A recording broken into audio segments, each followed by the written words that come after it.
Hello and welcome back to Hollowponds Solo Sagas. So, what is it? It's October and it's a Thursday, so it is zombie month. I decided I would play zombie games on Thursdays for October.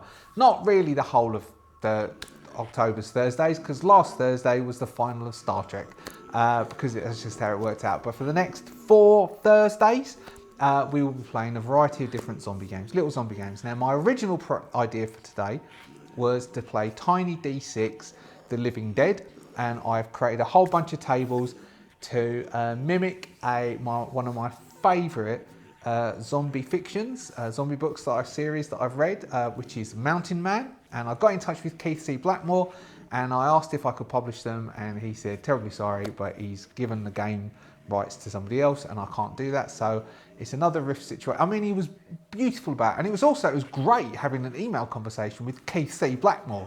I mean, I emailed and I got a response from the person who wrote Gus Berry. That is pretty cool. And he was really nice. He was super nice. He even replied afterwards. I said, oh, no worries, don't worry about it, it's all cool. And he even replied afterwards, like really being apologetic. Sound bloke. If you've not read or listened to, because I listened to R.C. Bray read them as well. Listened to R.C. Bray reading them first, then I got them and read them. And I've listened to them and read them multiple times. Brilliant series. Mountain Man, Gus Berry. What is it? I can't remember the location where it is. Anyway, we're not doing that this week because basically what it was last weekend was my daughter's birthday. She turned 16 and we're of course going off to Belgium. She's not coming and I just felt a bit bummed out this morning. And so I thought I don't feel up to that. So instead what we're going to play is we're going to play a little trifold. This was another thing. This is a trifold, right? New York Zombies. This was done way before my trifolds, and so obviously I didn't take it from Moses. This trifold came out way before either of us did trifolds. This is by a Paul D. This is New York Zombies, is a one-page A4 trifold brochure solo RPG-like game that plays in 25 to 30 minutes. I've never so far played it in the time they say, because probably I talk too much. Or less if your character doesn't make it out of Harlem. So basically, we will play this little game. Let's see how long it takes. We will roll up our character, we will play it through and we'll see what happens. We are a person in New York, the apocalypse has hit, zombies are everywhere, we've holed up for a while and we've decided it's time to get out. We have to get out of certain locations, move our way through New York and then defeat a final boss and get out to survive, or we die on the way. Simple system. You need a character sheet. I've got pencil. I've got a D4, D6, D8, D10, D20. I got. So let's go through the thing. You've been laying low, but now it's time to leave your sanctuary and make a break for the safety of New Jersey refugee camp. It's been weeks since the outbreak occurred. The city streets aren't getting any safer. More New Yorkers are getting turned into zombies every day. The number is increasing and the army is moving in. To get out alive, you must make it out of Harlem, through Central Park, Midtown, and finally survive the Lincoln Tunnel. Good luck, you're going to need it. So, we have strength, agility, presence, toughness, knowledge. We can increase these traits to a maximum of 4. We first off need to get a job. So we need to roll a d6 and we'll randomly get a job. Cabbie, barista, security guard, doctor, news vendor, busker. 1. We are a cabbie. So we have a strength of 2, an agility of 1, a presence of 1, a toughness of 2, and a knowledge of 3. We have a knife. We have 1 ration.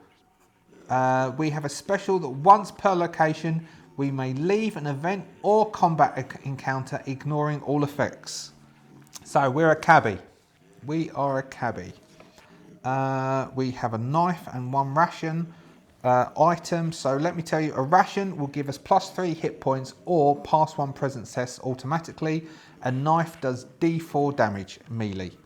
Right. Facing challenge, you will attempt tests as we play to pass the test. So by this, even though I'm reading it out, I mean, I should now thinking I'm going to stop reading it out loud And I'll cut those bits out because otherwise you're not going to need to buy it, are you? And you should go buy it because I did. All right, it's a target number, D20, roll higher with a given trait. Fights are to the death. Player focus, so you defend. All right, every time we enter a new area, we have to increase. Oh no, we roll. Right, when you enter a new location, excluding Harlem, face the risk level of standard zombies, lurkers, and their stats are there. Okay, all right, let's start. We'll start. So, we're in our sanctuary in Harlem.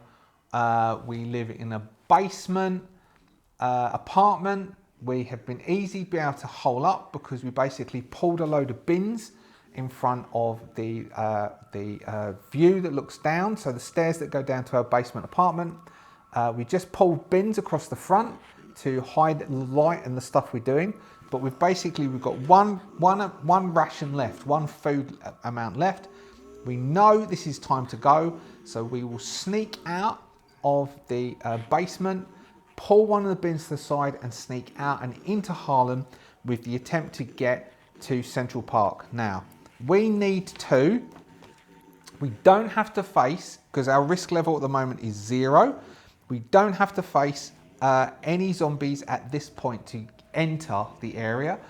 But what we do have to do is we roll a d6 on a table to see whether we increase the risk level, we have a combat encounter, or we have to roll an event. And there are tables for Harlem for combat encounters and events. So, d6, we get a 1, which means our risk level goes up by 1. Now, we have to face a combat encounter or an event to get out of Harlem. So we've moved through the streets, we've made some noise, we've caught out at the corner of our eye a few zombies striding through the streets, dragging a leg behind them, sliding their left foot, making dull moaning noises. It's busy, but it's not that busy, and we can just about hide. We roll again. Combat encounter or event. We have a 4, which is an event. So we will roll on the events table, which is also a d6. What do we encounter? And this is all we need to encounter, and then we can move on to Central Park. A 4. An army surplus stores window has been smashed.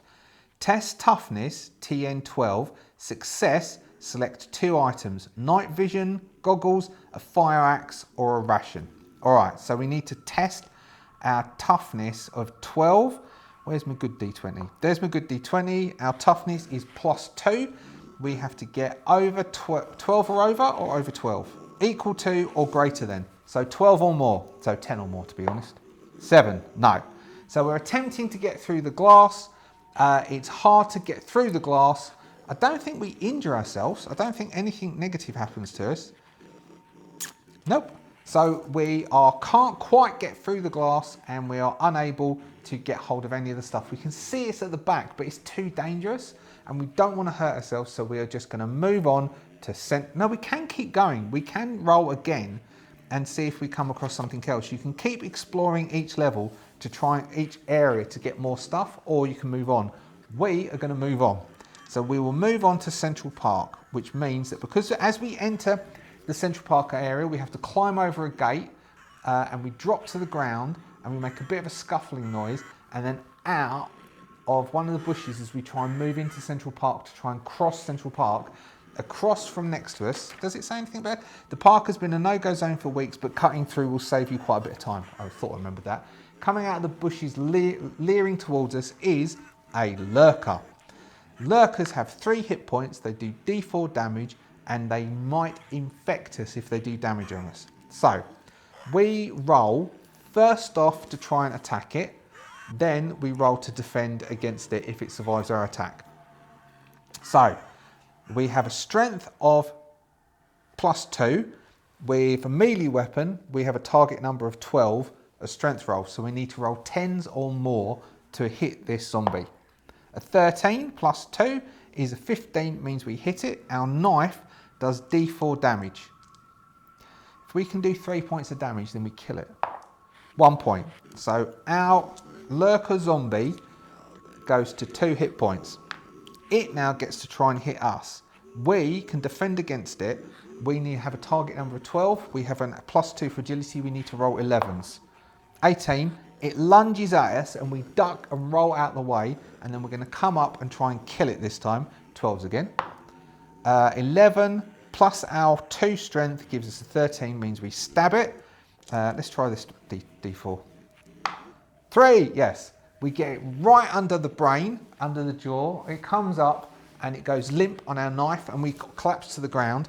We free it out, wipe the knife on the grass and start to move through Central Park. Right, every 4 kills, 4 enemies we successfully defeat, we can add +1 to a trait. So we've got 1 so far. Moving on, Central Park. We roll a D6 to find out whether it's a combat encounter, an event, or the risk level goes up by 1.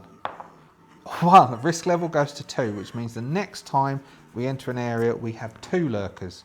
We're making a lot of noise as we move through.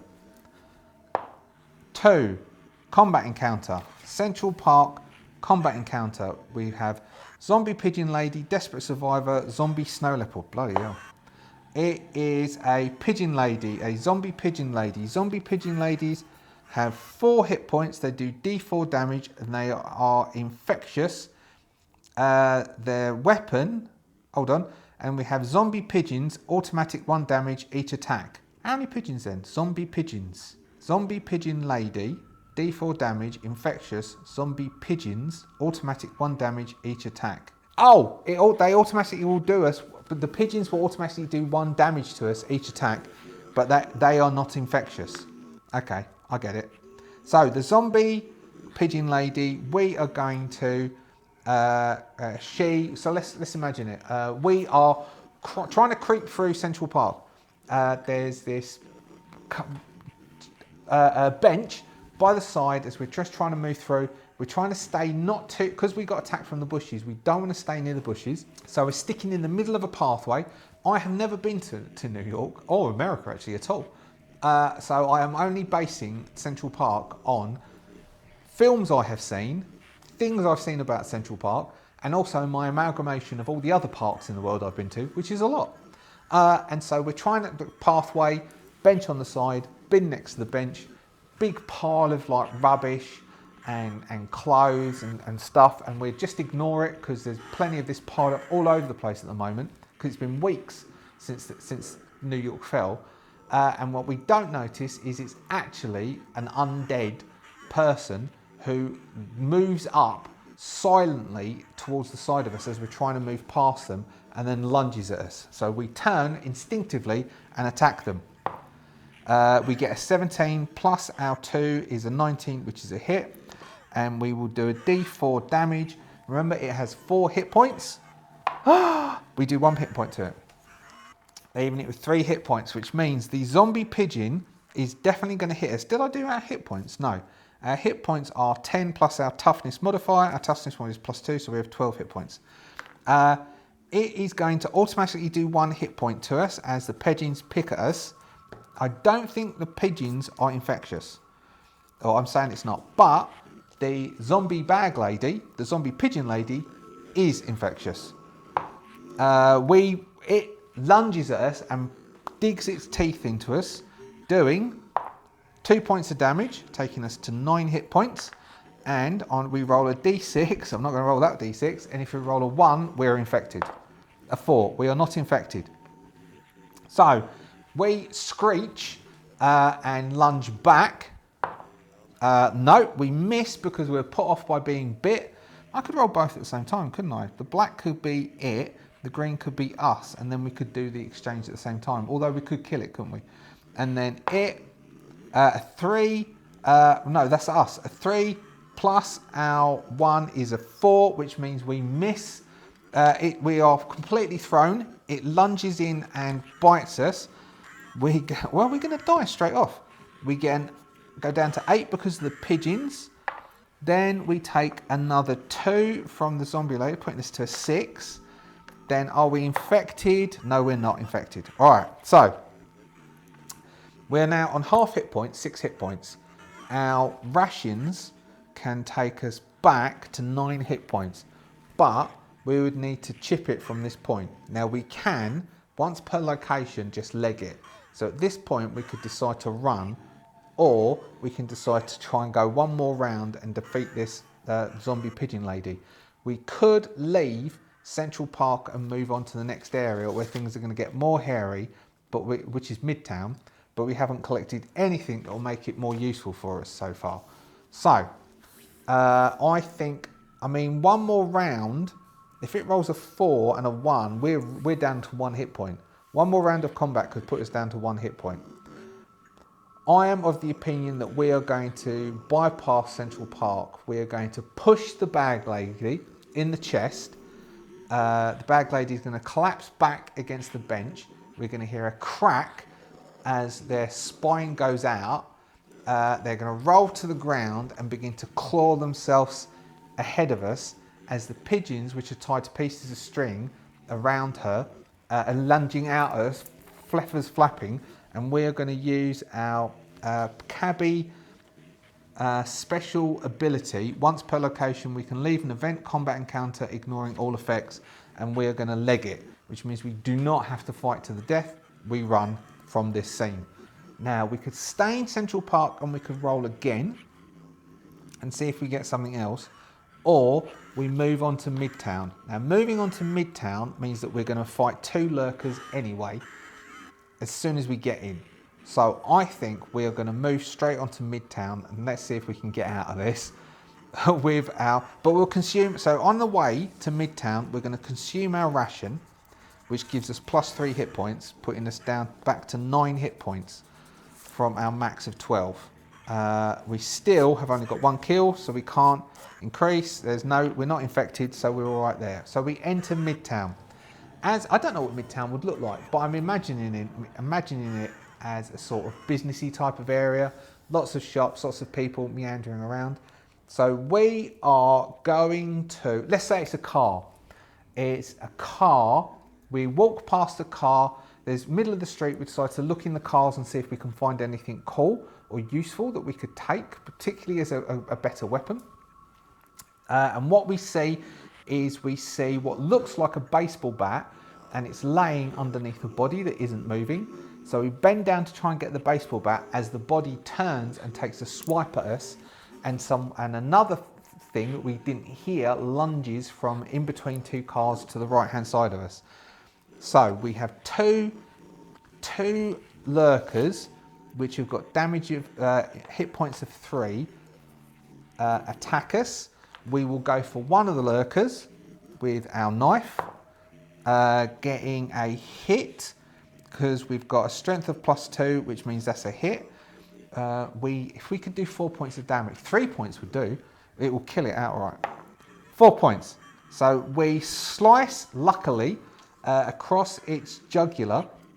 It's really quite decrepit, and it was one of the early ones, and so its body has already started to be affected by the last 3 or 4 weeks of wandering around, and it's very weakened, and its head lolls to one side and it collapses down. But the other one can still lunge towards us. 10 plus our agility of 1 is 1 off, which means it lunges into us with its dirty claws.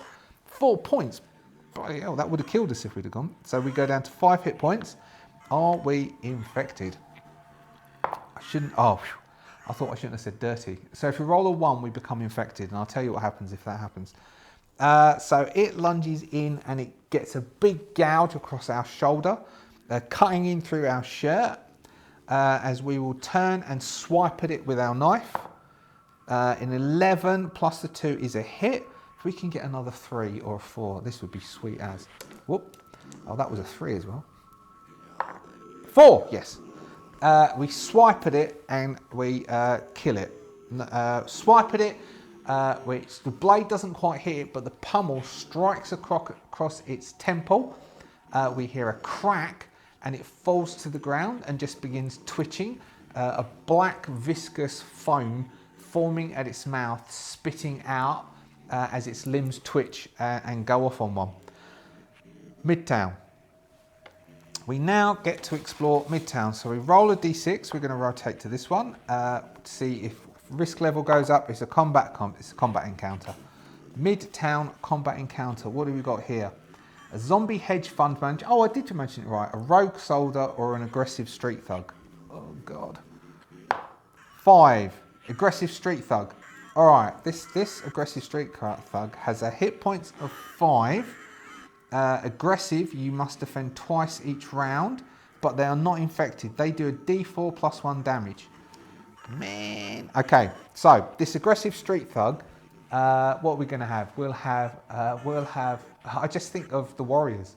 You know the film The Warriors? I just think denim, bared arms. I mean, it's The Warriors. That's what this aggressive street thug, they have broken bottle. No, let's give them nunchucks. Let's be Teenage Mutant Ninja Turtles. They are an aggressive. Yes, that is, isn't it? Aggressive street thug, Teenage Mutant Ninja Turtles. They come charging at us as the second zombie goes down because they heard the fight, and they basically want our stuff. Well, they don't realise we've got no stuff. So we get an attack first. We get a hit. They've got 5 hit points, so even if we roll a 4, it does not help us. They still stick around. We roll a 2, putting them down to 3 hit points. This thug now attacks us. We have to roll twice to defend against him because this thug is just mental. This thug wants our stuff. We need to roll 12s. We have +1. We need 11s on both of these. We get one dodge, 1 miss. We dodge to the left as he swings from a left and cracks us straight into the side of the head. This could just kill us, and then we're at the end. Doing a d4 plus 1, 1. Doing 2 hit points, taking us to 3 hit points.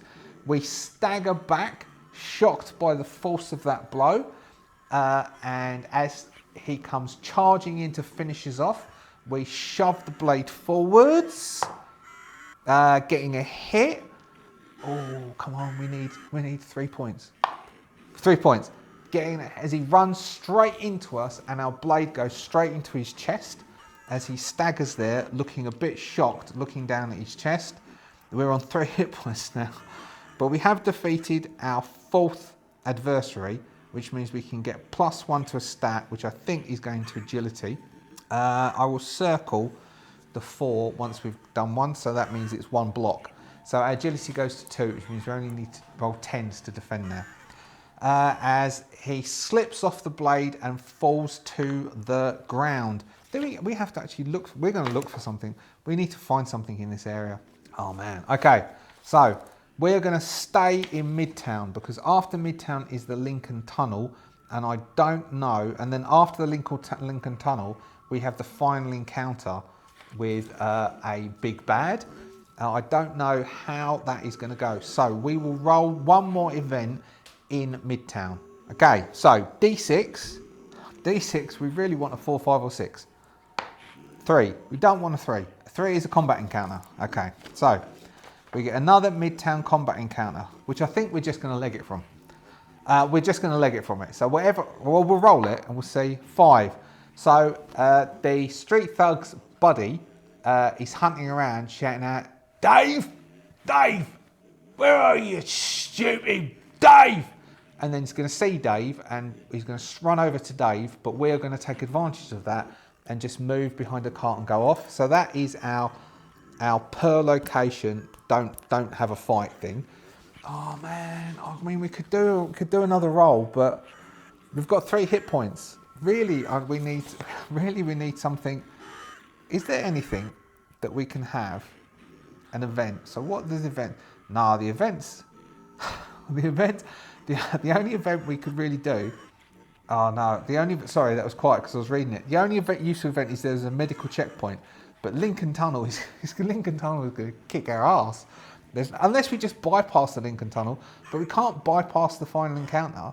That doesn't. I mean, you may leave the tunnel, your way is blocked. So we shouldn't. It doesn't say it. It doesn't say. Special once per location, you may leave an event or a combat encounter, ignore all effects. I mean, it doesn't say it, but it doesn't seem very fair.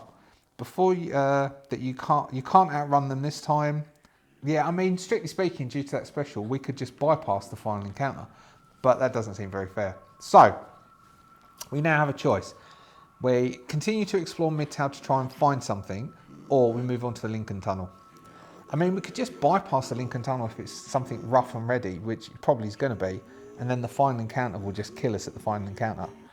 Okay, let's go. Let's go to Lincoln Tunnel. So we move into the Lincoln Tunnel. Our risk level is 2.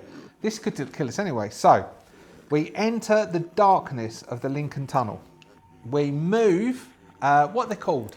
The things. Oh God, I made some for terrain. The blocking things, concrete, large. You can also fill them full of water. They're I can't remember what they're called. There's one of those. We go to vault over it, and from behind it, laying on the floor, crumpled in a pile, are bodies which we didn't notice. Then we quickly back away, and as we back away, we bump into 2 tunnel workers who are staggering around, high vis, helmet slightly to the side. One's carrying a spanner, and the other one is just clawing at our face. We attack. We hit, doing a D4 against one of them. They're both lurkers, so they have 3 hit points. We total one of them straight off with a knife attack. The other one now tries to lunge into us. We now, because our agility has gone up by, oh yeah, that's 1 kill. I don't know if I tracked my kills for the last 2. We now only need to roll 10s. 7 does not defend against that claw. No, the spanner. This is the spanner comes cracking across the side of our head, doing a D4 damage. Okay, doing a D4 damage, slicing through our temple, knocking our eye socket, cracking our eye socket, bursting our eye. As we collapse to the ground, it plunges headfirst into the blood gouging out of the side of our face, tearing into our cheek, exposing our teeth and our jawline, burying its face deep within ours as we scream our last blood-curdling, splattered scream, trying to push it out of us as it locks its claws deep into our chest and our spine, holding on tight as it continues to feed on us as we survive, slowly being devoured alive until we go unconscious from fear. And that is New York Zombies. New York Zombies, a little trifold, a little game. I don't know how long that was. How long was that? It probably wasn't much longer than the 20 minutes, half an hour that it said it would take. What did it say it would take? 20 minutes to half an hour. It probably wasn't much longer than that. Well, there you go. New York Zombies. If you'd like to buy New York Zombies, I'll put it in the description below. It's available on drive-thru. Thank you so much for watching. That was episode 1 of October Zombie Month. I'll do a Halloween thing as well at the end. I might bring Captain Pete back to be a Halloween something. Thank you very much for watching. If you are a subscriber, you are awesome. The zombies won't touch you because your shield of awesome will protect you. If you're not yet a subscriber, someone's got to feed the hold. If that's what you want to do, then that's what you want to do. Personally, I would say why not hit the subscription button and then the like button and then make a comment and protect yourself from the zombie infection. Adventurers Guild, you are deep in your bunker, safe and sound, eating your MREs. You're awesome. If you'd like to be awesome like the Adventurers Guild, you can join the YouTube membership and you too can be in the bunker eating MREs, being protected from the zombie hordes. I'll see you next time. Bye.